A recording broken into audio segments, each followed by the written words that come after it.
Are you the real Kevin Henson? Yes? I think so. I'm pretty sure.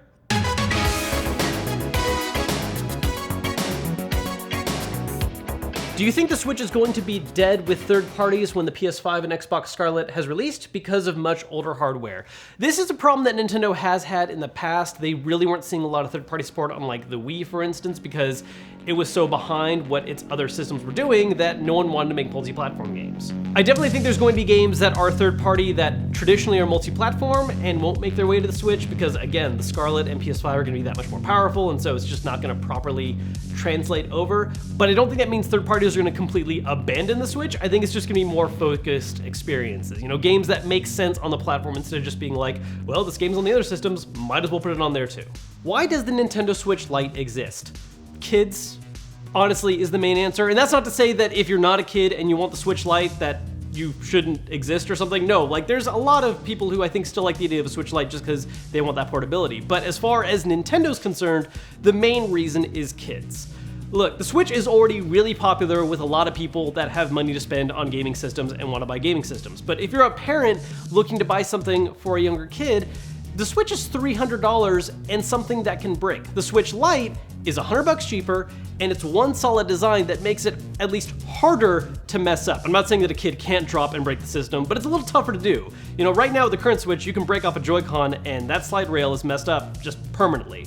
So the main goal here is for parents that are shopping during the holiday season and they see a new Pokemon game is out on it, hey, I could buy this for $200, buy a game separately, or if you've got multiple kids that all want to Switch, buying 2 or 3 Lites versus 2 or 3 regular Switches, that's a big price difference, and that's where they're gonna see a lot of sales this year. What features do you think XCloud will have on Xbox Scarlett? That's an interesting question because a lot of times we've talked about the idea of XCloud. It's always been in the idea that it's going to be this multi-platform service that's available on a lot of things. You can play on your phone, you can play on other stuff, but there is of course the fact that you should be able to use it on the main Xbox system itself.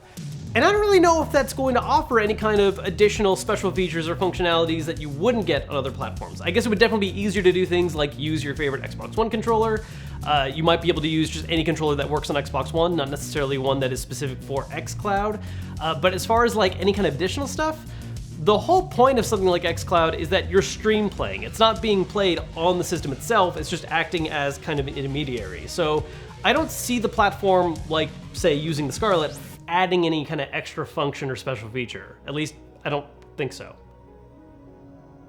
It could be an interesting surprise. I don't know if we've actually made it a point for people to know that I don't actually see these in advance anymore. Like, I send out the tweets and stuff, but then I have other people pick the questions, so I'm just caught off guard. I don't know what I'm answering next. I know you already made a video about it, but do you think at this point it makes sense to buy a new Switch or wait for the possible Switch Pro? So here's the deal, guys. I know you want a very clear, easy answer to this of like, yes, go buy a Switch right now and be confident, or no, you should wait. And the fact of the matter is, there's not really a good answer. And a big reason why is that we just don't know enough. We know that Nintendo is still working on some kind of new system, but we don't know for a fact that it's a Switch Pro, and if it is a Switch Pro, we don't know what form that's going to take. I've talked before about a couple different ways Nintendo could surprise us, because yes, it could just be the exact same system, but with more power. And that's cool, I'd be fine with that. But there's also the possibility that maybe it goes the kind of opposite direction that the Switch Lite went, in that it does get rid of the Switch's core concept and thus namesake, but becomes, you know, the best way to play those games in docked mode, and it's just a permanently docked system. That's a possibility, and if that's the case, then you might not want that because you like the idea of switching between. Or it's just a better version. It's just, we don't know what the next system might be. And because of that, it makes it really hard to figure out whether or not you should just buy a Switch now or wait for it. You just gotta take the chance. Since Xbox is playing so nicely with Switch right now, do you think there's a possibility of the Pro Controller becoming natively supported by Switch? By Pro Controller, I'm guessing you mean the Xbox One Elite controller? Or even just using the Xbox One controller on the Switch? Maybe? I don't know. Ooh, that's an interesting one. So here's the thing, because one of the big rumors a lot of people have had, aside from all the talk of Xbox games coming to the Switch, is the idea of, hey, if xCloud is coming to different things like phones and tablets and computer, whatever, Is there a possibility that if Microsoft and Nintendo are working together, we could get XCloud on Switch? And if that ended up really happening, then it's not that crazy to think you could use an Xbox One controller on your Switch. And that would include, by default, the Xbox One Elite controller. That would be really cool. I want that to be a thing someday. I don't really know how feasible it is. I think if XCloud on Switch is an actual thing that somehow happens, I think that's a part of it.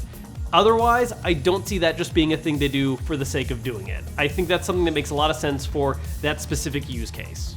Hi Kevin, I want to tell a joke and ask something I asked a Frenchman if he plays video games. He said oui. I get it. Can you do a review on mini controllers for all platforms because I have proper baby hands, thanks bye. That's actually an interesting idea, because I have reviewed a few controllers that are smaller, but I don't think I've ever done an actual wrap-up where it's like, here are the small controllers for people that need them. Off the top of my head, I can just say right away for PlayStation, get the Hori mini pad. I love that one. That's not the proper name, that's their N64 one. It's the mini game pad, that's the right idea. Xbox and Switch, I don't know off the top of my head. I'm just gonna have to actually think about that. I mean, Joy-Cons are pretty small still, but there's gotta be smaller choices. How much do you think the next-gen consoles will cost? That's a very loaded question that everyone is, I think, debating right now.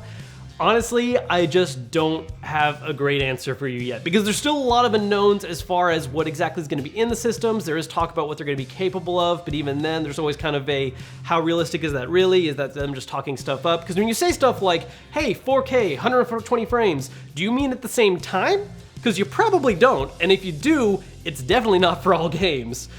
So it's kind of up in the air still how powerful these systems are going to be, how affordable those parts are in actual mass production. I think they're going to be higher than what we're currently paying on modern systems. You know, the kind of standard opening cost we used to see was $500, and I think that's possible, but $600, maybe even as crazy high as $700 for like a premium version of a system, I don't think is out of the question.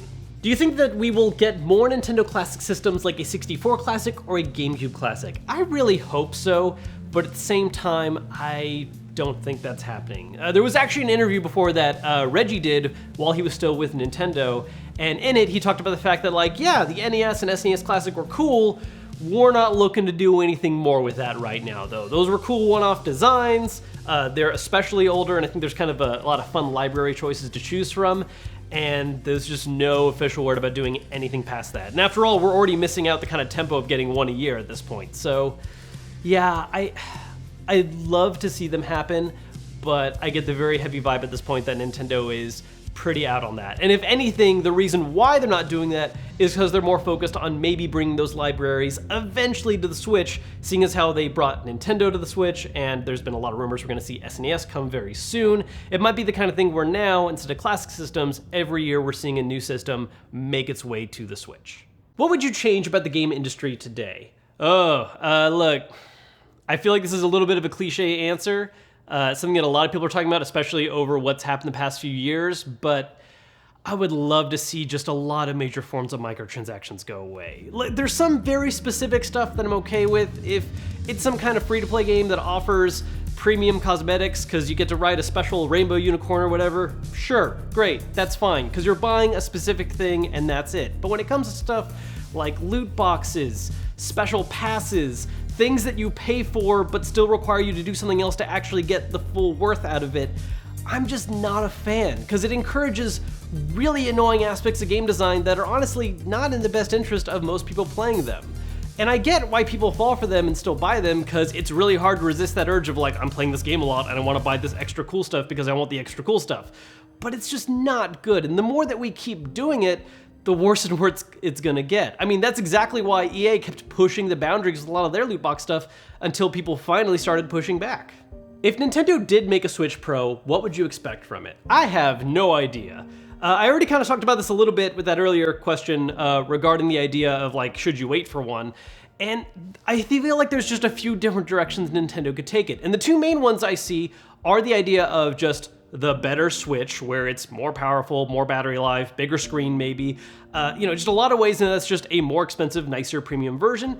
But I really wouldn't be that surprised if it was something that was a permanently docked high power Switch, where it is just the best way to get the best visual experience out of games that you want to play, but you can't take them on the go. And maybe even there's some kind of cool, like, if it goes the pure dock route like that, something I would love to see is a better form of swapping accounts between multiple systems, because that makes the Switch Lite an interesting companion choice where you've got this high-powered, permanently docked Switch hooked up to your TV, and you can transport whatever account you're using and easily swap between that and the Switch Lite when you want to play stuff on the go, which still kind of keeps alive the whole way the Switch currently works.